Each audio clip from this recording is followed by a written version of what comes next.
Алдымен 2 жұмыртқамызды жарып, жақсылап араластырып, үстіне тұз саламыз. Содан соң сүт құйып, оны бірге барлығын араластырамыз.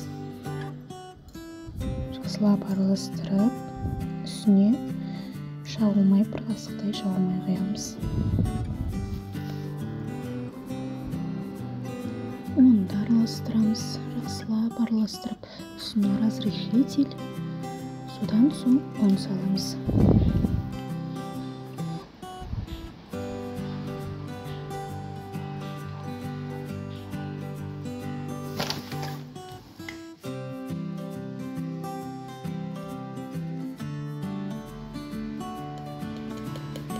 Ұнымызды салған соң жақсылап араластырып, бір сұйық масса болғанға дейін осылай араластырамыз.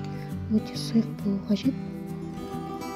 Жайлап табамызға құямыз. Ол үшін мен арнайы баклажканы қолдандым.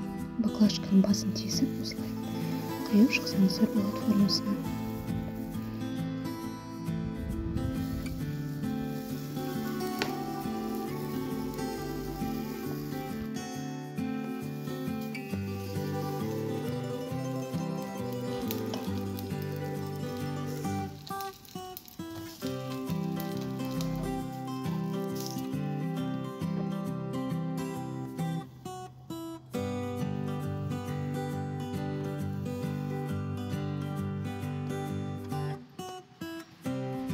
Арнайы осындай формамен жан-жағын барлығын тегістеп аламыз.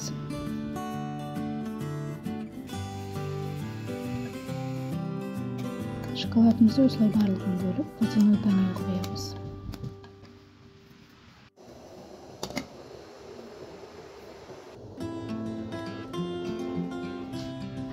Енді дайын болған қуыршақтарымыздың арасына өзіңіз білесіз, нутелла болсын, шоколадный бір нәрсені жағып, осылай екі жағын бірге қосып, үлкен көлемде болғанда батырып алып, осылай отдельно ыдысқа қоя береміз.